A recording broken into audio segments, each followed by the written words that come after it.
lecture we are going to see elevation in boiling point. That is the second colligative property.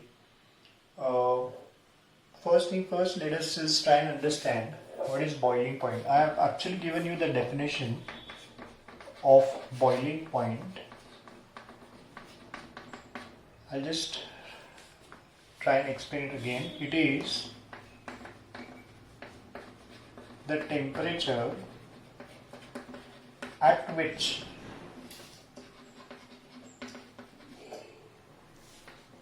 the vapor pressure of a liquid becomes 1 atmosphere. It becomes equal to the atmospheric pressure. This is the definition. Let us just try and understand. Let's see, this is a beaker and we have taken water, and this is at room temperature. Let's say it is at 27 degrees Celsius, and the vapor pressure is somewhere around 0.4. I don't know it is exactly इतना हो सकता है कि नहीं, मैं value assume कर रहा हूँ ऐसे ही. 1 एटमॉस्फेयर नहीं होता, इतना पक्का है रूम टेम्परेचर को, है ना. अब हम उसको हीट करेंगे तो टेम्परेचर बढ़ेगा, and this is directly proportional. Temperature बढ़ेगा तो वेपर प्रेशर बढ़ेगा.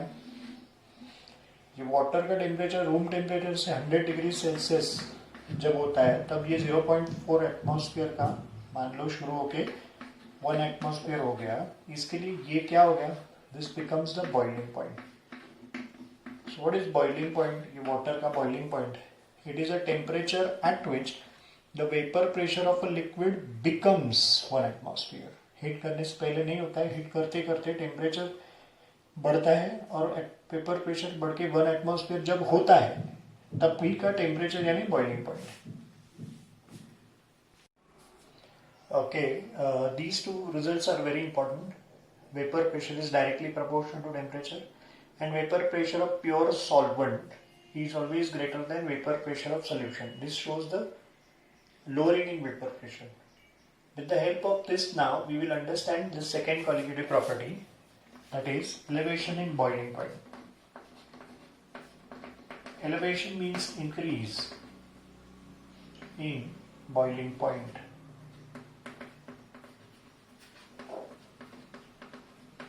और ये पढ़ते वक्त आपको ये समझ में आएगा, यू विल बी कन्विंस कि वेपर प्रेशर में लोअरिंग आता है ना. That is the reason why boiling point में एलिवेशन आता है. They are connected, they are very much linked. इसके लिए रिजल्ट मैंने यहाँ पे लिखा है. अब इसको डिटेल में पढ़ते हैं. पहले ये जो पूरा लिखा है इसका सिंबल देख लेते हैं. एलिवेशन जैसे मैंने कहा इज इंक्रीज मतलब चेंज यानी डेल्टा, और बॉइलिंग पॉइंट वो तो टेम्परेचर होता है लेकिन बॉइलिंग है, इसके लिए बी आएगा. तो ये पूरा सिंबल हो गया एलिवेशन इन बॉइलिंग पॉइंट का, है ना. या तो डेल्टा टीवी को इस तरीके से आपने पढ़ना चाहिए, एलिवेशन इन बॉइलिंग पॉइंट, है ना, जिसका फॉर्मूला ऐसे आता है टीबी माइनस टीबी, 0 कम्स बाद में. This is boiling point of solution and this is boiling point of pure solvent, है ना. I'll write it here where TB is the boiling point of solution and TB naught is the boiling point of pure solvent. Pure solvent मतलब before adding solute, इसका मतलब ये initial reading है ना, पहले लिया हम लोगों ने. और सॉल्यूशन मतलब आफ्टर एडिंग सॉल्यूट, तो ये हो गया फाइनल रीडिंग. अब मैथमेटिकली मुझे बताइए, ये सब्सट्रैक्शन है और ये सब्सट्रैक्शन का ये आंसर है. सब्सट्रैक्शन का आंसर पॉजिटिव मतलब first term is greater then the second term, ऐसे याद रखने के लिए सिर्फ मैथमेटिकली, है ना, लॉजिकली ऐसे. ये हो गया. तो ये क्या हो गया, टीबी मतलब बॉइलिंग पॉइंट ऑफ सोल्यूशन मतलब फाइनल रीडिंग ज्यादा है किससे, इनिशियल रीडिंग से, प्योर सॉल्वेंट के बॉइलिंग पॉइंट से, मतलब ये इंक्रीज आया. सॉल्यूट ऐड करने से पहले जो बॉइलिंग पॉइंट है वो कम है, सॉल्यूट ऐड करने के बाद जो बॉइलिंग पॉइंट है वो ज्यादा है, मतलब ही बॉइलिंग पॉइंट में इंक्रीज आया किसके, प्योर सॉल्वेंट के. तो इसके लिए अभी इसका डेफिनेशन देखते हैं. Elevation in boiling point is defined as the difference between the boiling point of solution and the boiling point of pure solvent. Okay, है ना. इसको थोड़ा अच्छे से समझ लेते हैं. थोड़ा इमेजिन करना है ऐसे कि यहाँ पे आपके पास प्योर वाटर है, करेक्ट। तो इसका बॉइलिंग पॉइंट ये यहाँ पे लिख रहा हूँ, प्योर होने की वजह से 100 डिग्री सेल्सियस है ना, ये केस 1। अब हम लोग इसमें थोड़ा सा NaCl ऐड करते हैं। तो वाटर तो है ही, करेक्ट ना, लेकिन मैंने NaCl ऐड किया। मान लो 10 ग्राम्स ऑफ NaCl ऐड कर दिया है ना, इसमें ऐड कर दिया। तो अभी ये क्या हो गया, सोल्यूशन हो गया, करेक्ट ना। तो अभी बॉइलिंग पॉइंट जो है ना, वो मान लो कुछ हो गया 101 डिग्री सेल्सियस, ऐसा कुछ हो गया। इसका मतलब एलिवेशन इन बॉइलिंग पॉइंट कितना हो गया, इट इज डिफरेंस है ना 1 का आया कि नहीं, 1 केल्विन आएगा। 101 degree Celsius minus 100 degree Celsius, तो 1 केल्विन का हो गया, करेक्ट। अब मैं नंबर ऑफ सोल्यूट पार्टिकल्स बढ़ाता हूँ है ना। यहाँ पे भी मैंने वाटर ही लिया है तीसरे बीकर में, और यहाँ पे है ना सपोज मान लो 20 ग्राम्स ऑफ NaCl ले लिया ऐसे, जो इसमें डाल दिया। अमाउंट मैंने बढ़ा दिया, मतलब number of particles, solute particles जो है वो मैंने बढ़ा दिया NaCl का, राइट। तो नंबर ऑफ सोल्यूट पार्टिकल्स बढ़ाने के बाद जब मैं इसको बॉईल करता हूँ तो इसका बॉइलिंग पॉइंट मान लो कुछ आ गया ऐसा 103 डिग्री सेल्सियस, करेक्ट ना। तो अभी डेल्टा टीवी कितना हो गया, इट इज 2K। तो एलिवेशन इन बॉइलिंग पॉइंट है ना बढ़ रहा है कि नहीं, बॉइलिंग पॉइंट में जो एलिवेशन है वो बढ़ रहा है। यहाँ पे एलिवेशन 1 का है, यहाँ पे एलिवेशन कितने का है, 2 का है, ऐसे। तो जैसे आप नंबर ऑफ सोल्यूट पार्टिकल्स बढ़ाते जाते हैं वैसे बॉइलिंग पॉइंट में जो एलिवेशन है वो बढ़ते जाता है। इसके लिए एलिवेशन इन बॉइलिंग पॉइंट पूरा का पूरा कॉलिगेटिव प्रॉपर्टी है। बॉइलिंग पॉइंट कॉलिगेटिव प्रॉपर्टी नहीं है, सिर्फ बॉइलिंग पॉइंट। बॉइलिंग पॉइंट में आने वाला जो एलिवेशन है, जो इंक्रीज है, वो जैसे आप सोल्यूट पार्टिकल्स बढ़ाते जाते हैं वैसे वो एलिवेशन बढ़ने लगता है। इसके लिए elevation in boiling point is a colligative property. Colligative property का डेफिनेशन ही ऐसा है, करेक्ट ना, कि it depends on the number of solute particles and not the nature of the solute particles. So अभी ये क्यों ऐसा होता है ना, मतलब TB नॉट से बड़ा क्यों है, ये एलिवेशन क्यों आता है, वो हम लोग देखते हैं। 2 तरीके, एक तो प्रैक्टिकल्स कर सकते हैं जो यहाँ पे तो अभी मैं नहीं कर पाऊंगा, लेकिन मैं ग्राफिकल मेथड से आपको ये प्रूव करके दिखाऊंगा कि why TB is greater than TB nought. Okay, तो ये जो रिजल्ट है इसको मैं अभी प्रूव करने जा रहा हूँ है ना। TB मतलब boiling point of solution is more than the boiling point of pure solvent. Pure solvent के बॉइलिंग पॉइंट में एलिवेशन आता है, क्यों आता है, इसका सिंपल रीजन है, जो सोल्यूट है ना वो सॉलिड है, सोल्यूट पार्टिकल सॉलिड है, वो उसके लिए जिम्मेदार है। कैसे, वो अभी आपको समझ में आएगा। सोल्यूट पार्टिकल सॉलिड होने की वजह से वेपर प्रेशर में लोअरिंग आता है, और वेपर प्रेशर में जितना लोअरिंग आएगा उतना बॉइलिंग पॉइंट में एलिवेशन आता है। Let us try and understand. मैं ग्राफिकल मेथड से आपको समझाता हूँ। कार्टेशियन सिस्टम के हिसाब से हम लोग फर्स्ट क्वाड्रेंट ले रहे हैं,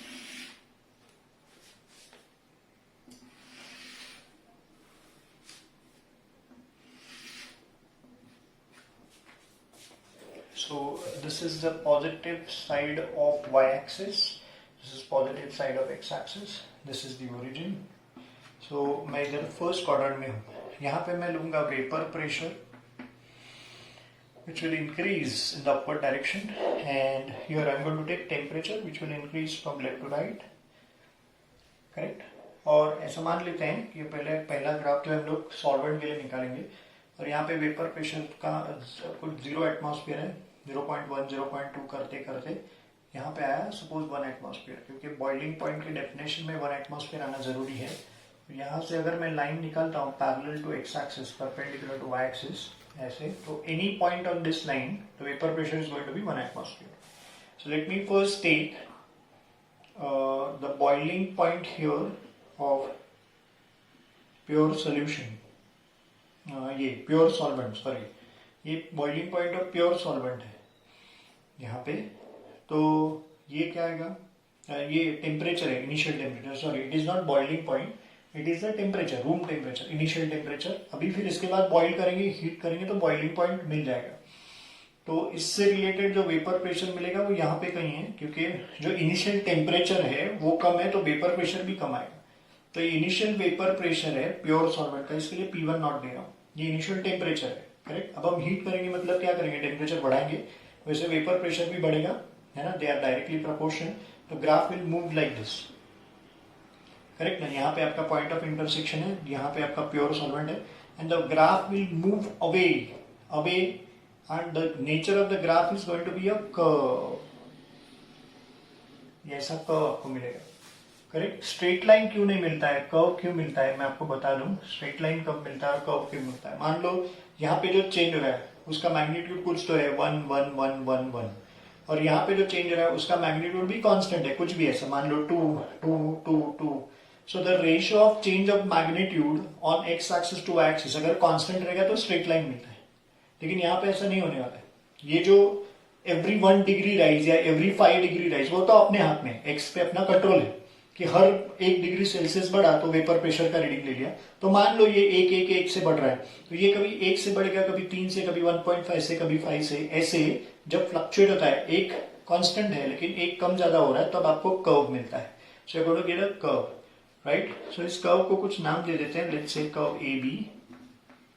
कर्व ए बी यहाँ पे कट कर रहा है, वहां से अगर मैं परपेंडिकुलर ड्रॉ करता हूं ये, so this is going to be the boiling point of pure solvent. ये बॉइलिंग पॉइंट है, ये इनिशियल टेम्परेचर है, और ये boiling point of pure solvent है। क्यों ऐसा है, this is the only temperature at which the vapour pressure becomes 1 atmosphere. No other point will correspond to 1 atmosphere as per the definition, correct है। यहाँ से टेम्परेचर लेता हूँ, ये इधर जाके यहाँ पे जाऊंगा तो this is less than 1 atmosphere, तो ये कहीं पे भी बॉइलिंग पॉइंट नहीं, आगे का जो है बॉइलिंग पॉइंट वो ऊपर निकल जाएगा। तो this is the only temperature when the vapour pressure becomes 1 atmosphere, इसके लिए boiling point of pure solvent है। ओके, द नेक्स्ट थिंग, अभी हम लोग इसी ग्राफ पे सोल्यूशन के लिए ग्राफ प्लॉट करते हैं। ये जो है वो प्योर सॉल्वेंट का है, this is a graph for pure solvent.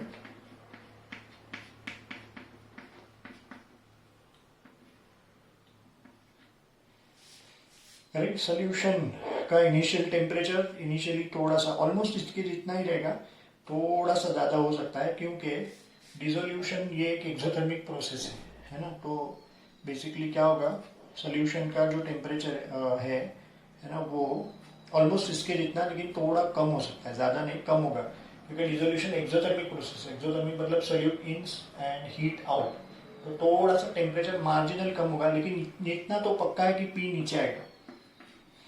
This is lowering in vapour pressure, vapour pressure कम होगा, ये हम देख चुके हैं, है ना। सोल्यूट सॉलिड है, सोल्यूट सॉलिड है तो P1 नॉट बड़ा और P छोटा आता है, श्योर, ये मैं ऑलरेडी प्रूव कर चुका हूँ। This is lowering in vapour pressure, solute solid होने की वजह से P1 नॉट बड़ा और P छोटा, तो वो एक्सिस पे P छोटा मतलब नीचे आना चाहिए। This is lowering in vapour pressure, ये नीचे आएगा, ये नीचे आएगा और टेम्परेचर भी पीछे आएगा, तो उसका जो पॉइंट है, लेट्स से पॉइंट सी, ये सोल्यूशन का यहाँ पे मिलेगा।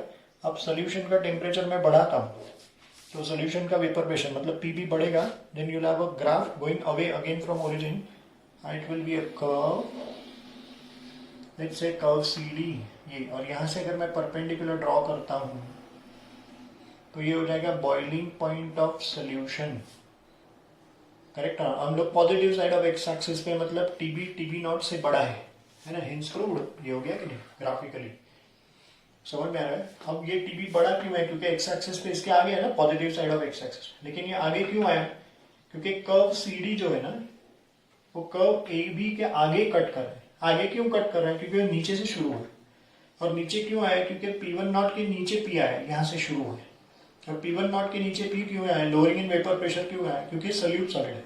तो सोल्यूट का सॉलिड होना ही जिम्मेदार है कि एलिवेशन, ये जो है एलिवेशन इन बॉइलिंग पॉइंट आने के लिए वेपर प्रेशर में लोअरिंग आना पड़ता है। Are you getting it, they are connected. तो ये जो गैप है, ये ग्राफिकली आप देख सकते हैं, इसको डेल्टा P कहेंगे, लोअरिंग इन वेपर प्रेशर, और ये जो है वो एलिवेशन इन बॉइलिंग पॉइंट है, करेक्ट और नॉट। तो ये पॉइंट भी प्रूव हो जाता है कि ये दोनों एक दूसरे को डायरेक्टली प्रोपोर्शनल है, क्योंकि दोनों कॉलिगेटिव प्रॉपर्टीज है।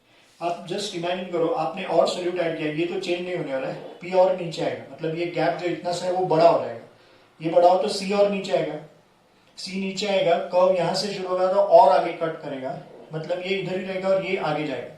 तो जैसे डेल्टा P बढ़ता है वैसे डेल्टा TB भी बढ़ता है, मतलब दोनों एक दूसरे को डायरेक्टली प्रोपोर्शनल है। Okay, let's just see next very important formula that elevation in boiling point is directly proportional to molality. यहाँ पे दो क्वेश्चंस है, मोलालिटी क्यों, मोलारिटी क्यों नहीं, है ना, वाई मोलालिटी ओनली, है ना, वाई नॉट मोलारिटी, मोलारिटी क्यों नहीं, वाई मोलालिटी. इसका रीजन हम लोग ऐसा कहते हैं कि molality is temperature independent, it is temperature independent. मैं समझाता हूं, है ना. इसका फॉर्मूला आपको याद है, it is number of moles of solute upon mass of solvent, correct or not? Whereas this is number of moles of solute upon volume of the solution. अब देखना, जब टेम्परेचर बदलेगा, है ना, टेम्परेचर तो चेंज होगा कि नहीं, तो W1 क्या रहेगा, this will be constant, correct or not? लेकिन जब यहाँ पे टेम्परेचर चेंज होगा, हम लोग बॉइलिंग पॉइंट का एक्सपेरिमेंट देख रहे हैं ना, तो volume of the liquid solution, ये सोल्यूशन लिक्विड है, तो इसका वॉल्यूम कांस्टेंट रहेगा क्या, नहीं, this will not be constant, this will be changing, correct ना. तो क्या असर पड़ता है, देखो, तो ये रेशियो है जिसमें डिनोमिनेटर कांस्टेंट रहता है, डिनोमिनेटर को अगर मैं हटा लूं कांस्टेंट को, तब मैं कह सकता हूं कि molality is directly proportional to number of moles of solute. लेकिन ऐसा मैं इधर नहीं कह सकता हूं, इसको कैसे हटाऊंगा, क्योंकि कांस्टेंट ही नहीं है, करेक्ट ना. सो थियोरेटिकली देखना जाए तो यही आता है. और फिर elevation in boiling point qualitative property है, that means it is directly proportional to number of moles of solute. इसका मतलब ये दोनों एक दूसरे को डायरेक्टली प्रोपोर्शनल ही आएगा, इनवर्सली प्रोपोर्शनल नहीं आएगा. और मोलालिटी क्यों लिया समझ में आ रहा है क्योंकि ये आने के लिए, है ना, ये कांस्टेंट है ना, मास ऑफ सॉल्वेंट का के ऊपर टेम्परेचर का असर नहीं होता है ना, तभी हम लोग कहते हैं कि वो टेम्परेचर इंडिपेंडेंट है, इसके लिए हम लोग वैसा लिखे हैं. लेकिन ऐसा सिर्फ थ्योरी में, याद रखना, थ्योरेटिकली मोलालिटी, अब मैं थ्योरी पढ़ा रहा हूं तो इसमें मोलालिटी लेते हैं, लैबोरेटरी में प्रैक्टिकल्स करते वक्त मोलारिटी ही लिया जाता है. इसका रीजन क्या है, देखो, किसी भी लिक्विड का वॉल्यूम प्रैक्टिकली निकालना बहुत इजी है. आपके पास सिर्फ कैलिब्रेटेड बीकर होना चाहिए, जिसके ऊपर कैलिब्रेशन होता है, आप केमिस्ट्री लैब में यूज करते हैं. और सपोज जो सोल्यूशन है कलरलेस है, तो लोअर मिनिस्कस ले लिया और एक इसमें सीधा रीडिंग आ गया. जबकि यहाँ पे मास लेना है सॉल्वेंट का, सॉल्वेंट जो लिक्विड है, लिक्विड का मास लेना बहुत ही मुश्किल है, डायरेक्टली नहीं आ सकता है, करेक्ट और नॉट. पहले आपको खाली बीकर का मास लेना पड़ेगा, फिर सॉल्वेंट से, लिक्विड से भरे हुए बीकर से लेना पड़ेगा, फिर सब्ट्रैक्ट करके फिर मिलेगा, which is going to be difficult, उसमें एरर आएगा. इसके लिए प्रैक्टिकली मोलालिटी प्रिफर नहीं करते, मोलारिटी सिर्फ थियोरेटिकली मोलालिटी इज प्रिफर्ड और मोलालिटी, क्योंकि वो टेम्परेचर इंडिपेंडेंट है, जैसे मैंने मैथमेटिकली यहाँ पे प्रूव किया है, और ये डायरेक्टली प्रोपोर्शनल है. अब मुझे अगर प्रोपोर्शनलिटी साइन हटा के इक्वल टू साइन लाना है ना, तो I have to introduce a constant, and that constant is Kb into molality. ऐसे कई बार ये फॉर्मूला आप ऐसे भी लेते हैं, I into Kb into molality, ऐसे, ये याद रखना, ज्यादातर एंट्रेंस के लिए हम लोग ये यूज करते हैं. Whereas what is this I? This I is basically Van't Hoff factor. Van't Hoff factor, है ना. ये मैं चैप्टर के एंड में सिखाऊंगा, अभी सिखा के कोई मतलब नहीं है. थोड़ा सा आपको आइडिया देता हूँ कि Van't Hoff factor क्या होता है, सो दैट आपको आइडिया आएगा, लेकिन डिटेल में एंड में सिखाऊंगा, इसमें कम से कम 2-3 लेक्चर जाएंगे, राइट. थोड़ा आपको Van't Hoff factor बताता हूँ. What is Van't Hoff factor? Basically ऐसा होता है कि जो कॉलिगेटिव प्रॉपर्टी है ना, थियोरेटिकल कॉलिगेटिव प्रॉपर्टी Cp और ऑब्जर्व्ड कॉलिगेटिव प्रॉपर्टी, उल्टा लिखता हूं, observed colligative property and theoretical colligative property, ये कभी सेम नहीं आता है, हमेशा ऐसा होता है. ऑब्जर्वेशन मतलब प्रैक्टिकल जो करते हैं, थियरी इसमें फर्क आता है ना, थोड़ा मिनिमम फर्क रहेगा, तो उसको कैसे नलीफाई करेंगे, इसके लिए Van't Hoff फैक्टर लेते हैं, करेक्ट ना. थियरी और प्रैक्टिकल्स में, ऑब्जर्वेशन और थियरी में फर्क आता है, उसको मिनिमम कैसे करेंगे उसके लिए दिया गया है ना. जैसे मान लो कि दो नंबर्स इक्वल नहीं है, 2 इज नॉट इक्वल टू 4, ऐसा है, ये तो हम लोग जानते हैं. लेकिन अगर मैं 2 को 2 से मल्टीप्लाई करूं तो इक्वल हो जाएगा कि नहीं. तो दिस इज अ फैक्टर, इस फैक्टर ने क्या कर दिया, 2 और 4 को इक्वल कर दिया, करेक्ट ना. पहले 2 और 4 इक्वल नहीं थे. वैसे ही मैथ्स, यहाँ पे दिमाग हम लोग लगा सकते हैं कि मुझे अगर इक्वल करना है तो ऑब्वियसली मुझे किस तरफ मल्टीप्लाई करना पड़ेगा, इस तरफ. थियरी में एडजस्ट हो सकता है, this is a fact. Observation को हाथ नहीं लगा सकते, इट्स अ फैक्ट. तो थियरी को एडजस्ट कर सकते हैं, इसके लिए इस तरफ ये मल्टीप्लाई कर, ऐसे। तो ये क्या हो गया, आई यानी वेंट ऑफ फैक्टर। तो फिर आई क्या हो गया, वेंट ऑफ फैक्टर का डेफिनेशन क्या हो गया, ऑब्जर्व्ड कॉलिगेटिव प्रॉपर्टी अपॉन, ये नीचे आएगा थ्योरेटिकल कॉलिगेटिव प्रॉपर्टी, ये होता है आई। Do you understand, it's pure maths. तो इसकी वजह से क्या हो जाता है, ऑब्जर्वेशन और थियरी में जो गैप आता है वो कम हो जाता है।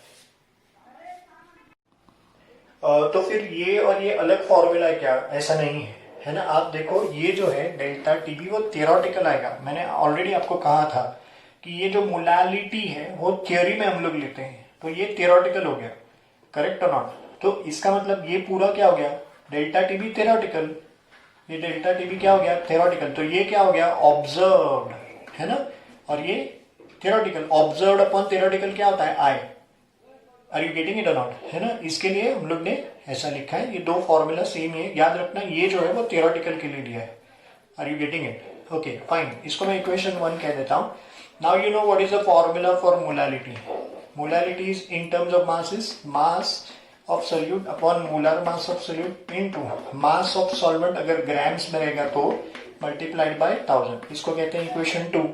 अब ये मोलालिटी का फॉर्मूला जो है, इसको उठा के इधर सब्स्टिट्यूट करता हूं तो डेल्टा टीबी के लिए फॉर्मूला बन जाएगा, है ना। What is it going to be, है ना। ये केबी तो वैसे ही आएगा into W2 into 1000 upon M2 into W1, correct और नॉट। वेयर एज M2 मतलब molar mass of solute, W1 मतलब mass of solvent and this is mass of solute.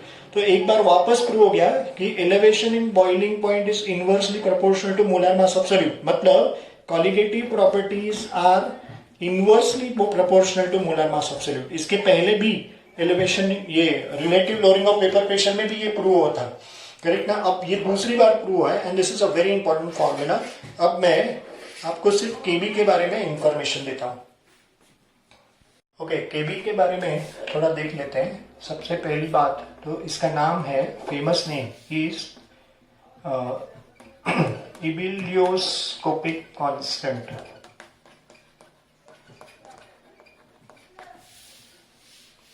Ebullioscopic constant, this is a famous name, or Kb as per the formula is also known as molal elevation in boiling point constant, है ना। ऐसा क्यों है, आप formula देख सकते हैं, ये जो फॉर्मूला है, करेक्ट और नॉट, उसके हिसाब से Kb क्या आएगा, what will be Kb from this, it is going to be delta Tb upon molality।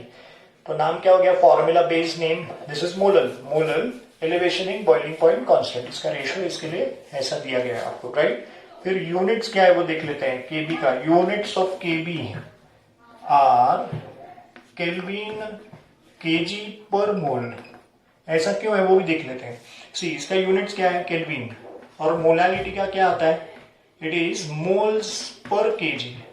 तो ये केजी ऊपर चले जाएगा, तो kelvin multiplied by KG upon mole, है ना, ये इसका यूनिट है। और वेरी इंपॉर्टेंट स्टेटमेंट केबी के बारे में दे रहा हूं, केबी इज सॉल्वेंट डिपेंडेंट, मतलब ना सोल्यूट पे डिपेंड करता है ना सोल्यूशन पे। वो किसके ऊपर डिपेंड करता है, सॉल्वेंट पे। इसका मतलब क्या हो गया, जैसे मान लो कि आपके पास दो सोल्यूशंस है, this is solution number 1, this is solution number 2, है ना, जिसमें हमने यहाँ पे कार्बन टेट्राक्लोराइड लिया है एज अ सॉल्वेंट, है ना। ये क्या लिया मैंने, सॉल्वेंट, और यहाँ पे सोल्यूट लिया है एसिटिक एसिड CH3COH, ये लिया है, ये इसमें मैंने डाल दिया। ये यहाँ पे CCl4, ये मैंने लिया है सॉल्वेंट, और सोल्यूट मैंने ले लिया बेंजोइक एसिड C6H5COOH, ऐसे। तो मैंने सोल्यूट चेंज कर दिया। इसका मतलब ये दो सोल्यूशन सेम नहीं है, फिर भी दोनों का केबी सेम आएगा। क्यों ऐसा है, क्योंकि दोनों का सॉल्वेंट सेम रखा है। तो अब ऐसे दो क्या, कितने भी सोल्यूशन अलग अलग प्रिपेयर करो जिसमें आप सोल्यूट तो बदल रहे हैं, लेकिन सॉल्वेंट जब तक आपने उतना ही रखा है ना, वही वाला सॉल्वेंट रखा है ना, उतना नहीं, क्वांटिटी डज नॉट मैटर, है ना। वही सॉल्वेंट जब तक आप रखेंगे तब तक केबी सेम आने वाला है। इसका मतलब केबी सॉल्वेंट डिपेंडेंट। एक न्यूमेरिकल मैं आगे के वीडियो में देने वाला हूँ, आगे के वीडियो में बहुत सारे हम लोग न्यूमेरिकल सॉल्व करेंगे, उसमें ये मैं सेंटेंस आपको प्रूव करके दिखाऊंगा। अगर आपको ये वीडियो अच्छा लगा है तो please press the like button and don't forget to subscribe my YouTube channel. Thank you.